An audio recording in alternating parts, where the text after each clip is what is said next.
इसमें हमारा आराम से आधा किलो से 1 किलो। उसके बाद वापस हम इसमें थोड़ी सी मिट्टी को डालेंगे।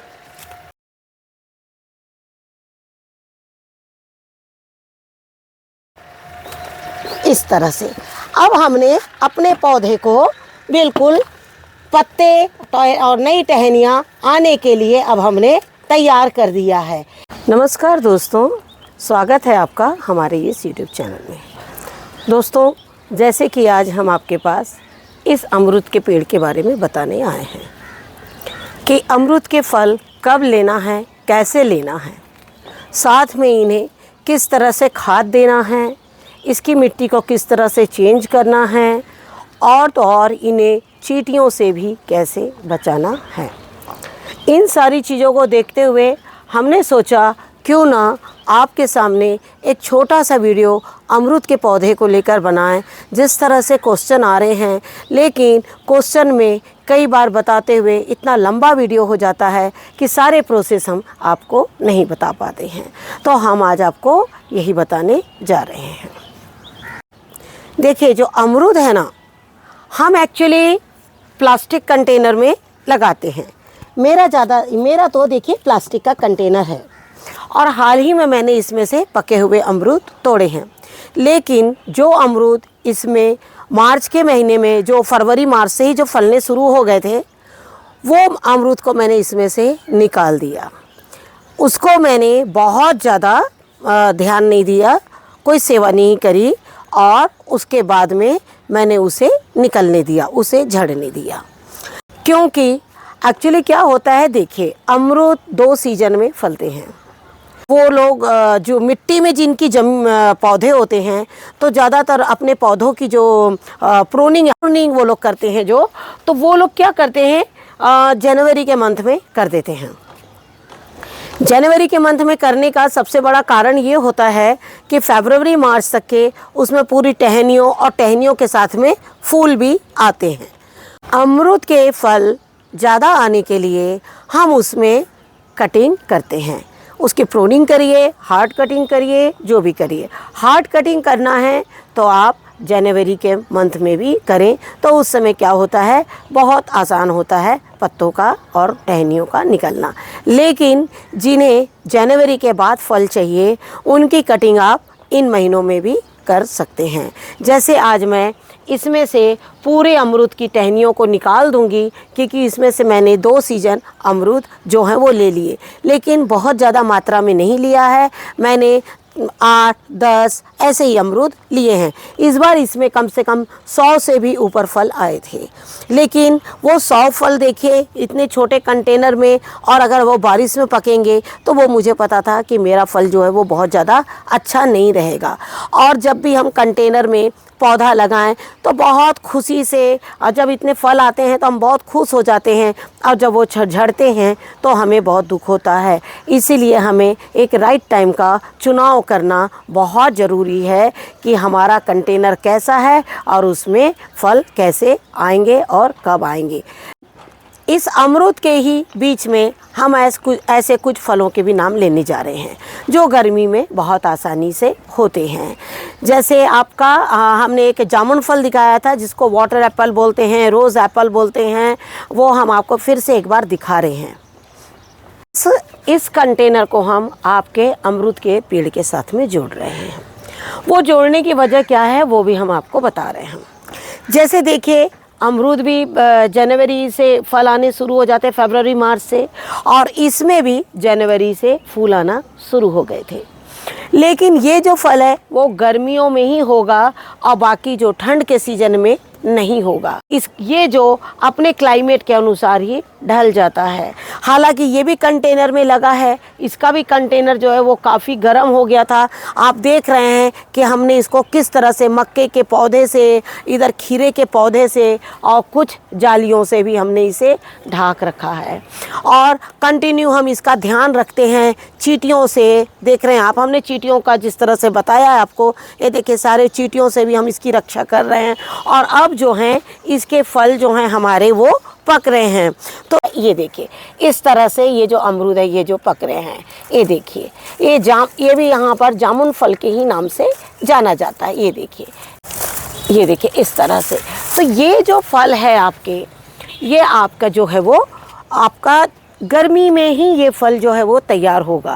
तो ऐसे फलों को आप फलने दीजिए। लेकिन जो फल आपको ये पता है कि मेरा ये फल दोबारा भी आ सकता है और इसके झड़ने के चांसेस है, तो आप क्या करिए, तुरंत उनका इंतज़ाम ऐसे करिए कि वो आपको इस महीने कटिंग करिए और उसके बाद उसमें से फल फूल लीजिए और आपके वो ठंड में बहुत अच्छे फल देंगे। सबसे पहले तो हम आपको ये बताना चाहेंगे कि इस अमरूद के पेड़ की कटिंग आप कैसे करें। जैसे कि आप देख रहे हैं, इसके पहले मैंने यहाँ से कटिंग किया था और इसकी आप देख रहे हैं काफ़ी सारी टहनियाँ निकली हुई है।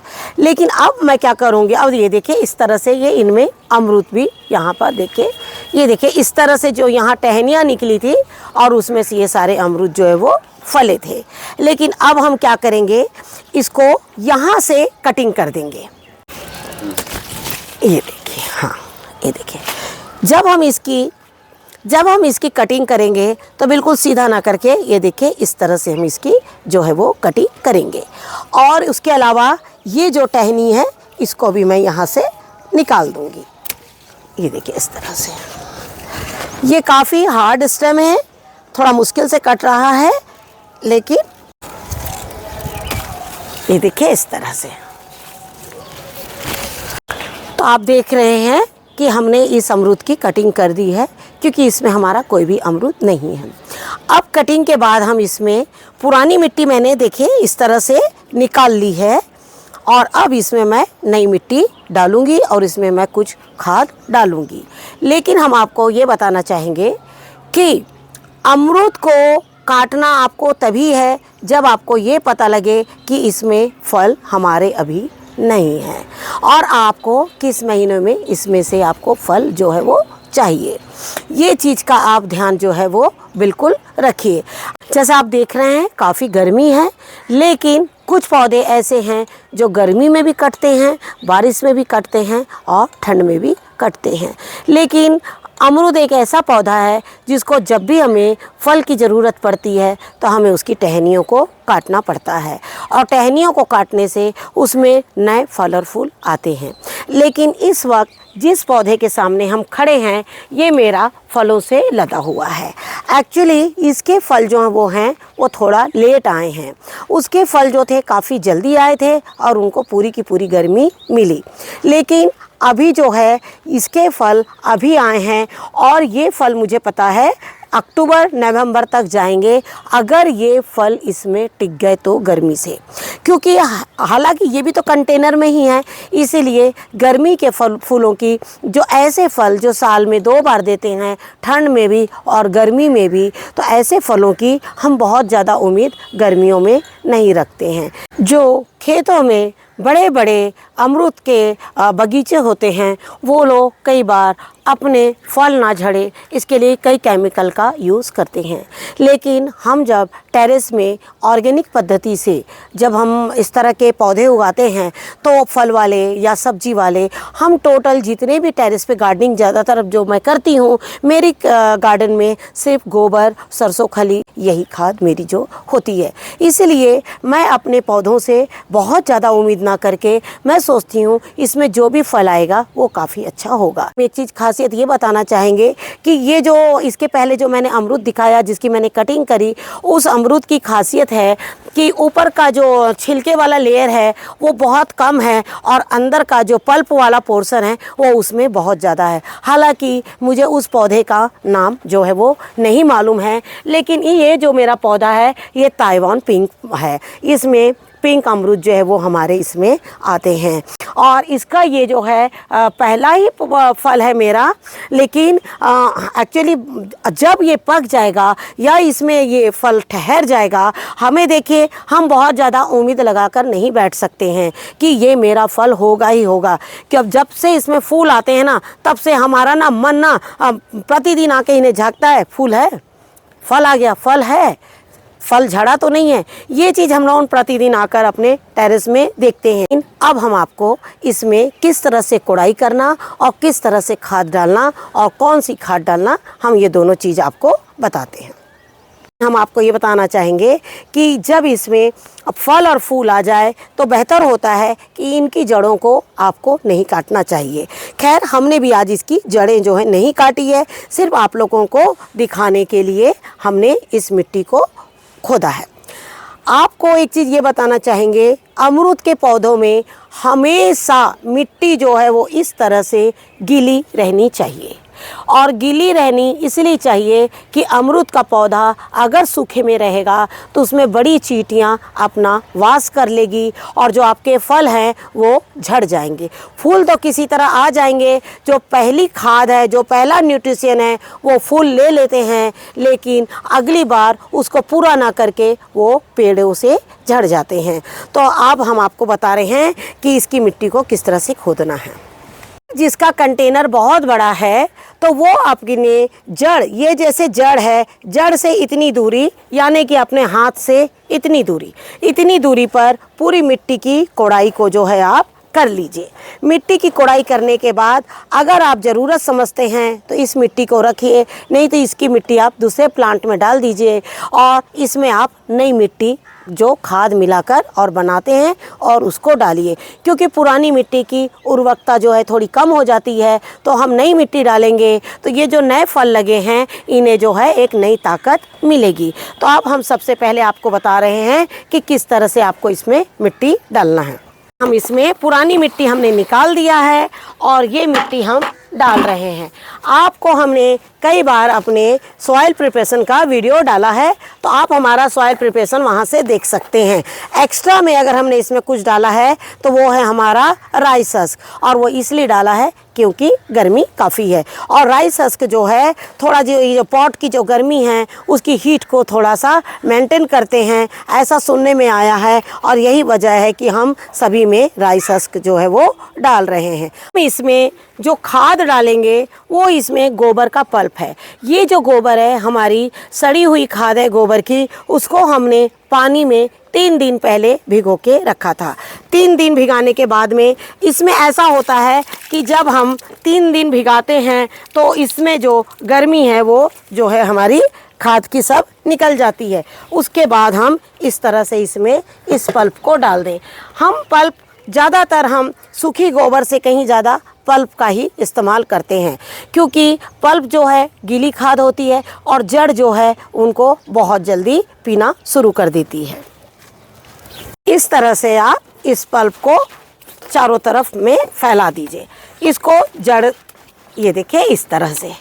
आपको खाद को यहाँ डालने की ज़रूरत नहीं है, आप खाद को इधर किनारे ही डालिए, क्योंकि जो आपकी जो छोटी छोटी जो जड़ें हैं वो इसको पीने का काम करती है और पौधे तक के फैलाने का भी काम करती है। ये देखिए, ये है मेरी खली, सरसों की खली और नीम के इसी में मिला हुआ है। नीम की खली का पाउडर मैंने थोड़ा सा लिया है, इसमें 5 से 10 ग्राम, और ये कम से कम 10 से 15 ग्राम जो है हमारी सरसों की खली है। इसको भी मैंने भिगा के रख दिया था और इस तरह से मैं इसको अपने पौधे में जो है वो डाल दूंगी।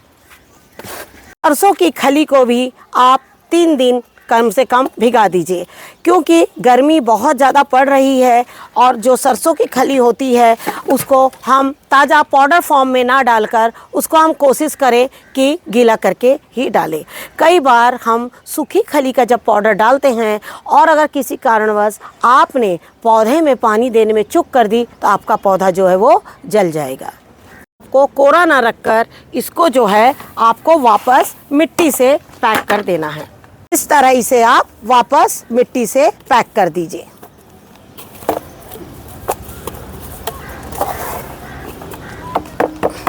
अब इसके बाद अगला प्रोसेस होगा हमारा चूना। अगला प्रोसेस होगा हमारा चूना। हम इस चूने को, इसमें 1 चम्मच चूने को इस तरह से हम लगा देंगे और हम 1 चम्मच जितना चूना, हमने 1 चम्मच पल्प को, चूने का जो गाढ़ा हुआ चूना है उसको हम 1 चम्मच पानी में घोलकर और पूरे पौधों में छिड़काव कर देंगे। कम से कम आपका जो ये छिड़काव है वो 10 दिन और 15 दिन का गैप जो है वो होना चाहिए। जो है पानी डाल देंगे। और जब भी आप पानी डालें तो कोशिश करिए इस वुड के ऊपर में पानी मत डालिए, क्योंकि अगर हम इसमें पानी डालेंगे तो जो हमारा चूना है वो बह जाएगा। और कोशिश यही करिए कि जहाँ हमने खाद डाला है उसी के ऊपर में आप पानी डालिए, और पानी इतना ही डालिए कि बस वो खाद जो है वो गीली रहे। इतना पानी मत डालिएगा आज कि जिससे कि वो खाद जो है वो ड्रम के होल से बाहर आ जाए, तो वो आपका पेड़ पीने के पहले या मिट्टी में वो खाद के ऑब्जर्व होने के पहले ही आपकी खाद जो वो बह जाएगी और आपके खाद डालने का कोई मतलब नहीं रह जाएगा। तो हम आपसे यही कहना चाहेंगे कि जो हमने आपको अमरूद के पौधे के लिए प्रोसेस बताया है, इस प्रोसेस को करिए और अपने घर में अच्छे ताज़े और मीठे फलों का आनंद आप ज़रूर लीजिए। हमने यही प्रोसेस सारा फल उसमें भी यही प्रोसेस किया था, और आप देखिए उसमें इतने अच्छे फल जो हैं हमारे आ रहे हैं, और हम प्रतिदिन 2, 3, 4 इस तरह से फलों को तोड़ते जा रहे हैं। इस तरह से आप अपने अमरूद के पौधे की देखभाल गर्मियों में करिए जब वो फलों से लदे हुए हैं, और चींटियों से उन्हें ख़ास तौर पर बचाइए। चींटियों के लिए हमने जो वीडियो डाला है सेम प्रोसेस है। करती हूँ आज का ये वीडियो आपको ज़रूर पसंद आएगा, और अगर हमारा ये वीडियो पसंद आए तो उसे लाइक और ज़्यादा से ज़्यादा शेयर कीजिए, जिससे कि दूसरे लोग भी इन दिनों अपने अमरूद के पौधों की कटिंग करके नए अमरूदों के आने का इंतज़ार फिर से वो करें, और हमारे चैनल पे जाके उसे सब्सक्राइब ज़रूर कीजिए। Thank you very much. नमस्कार। जय हिंद, जय भारत।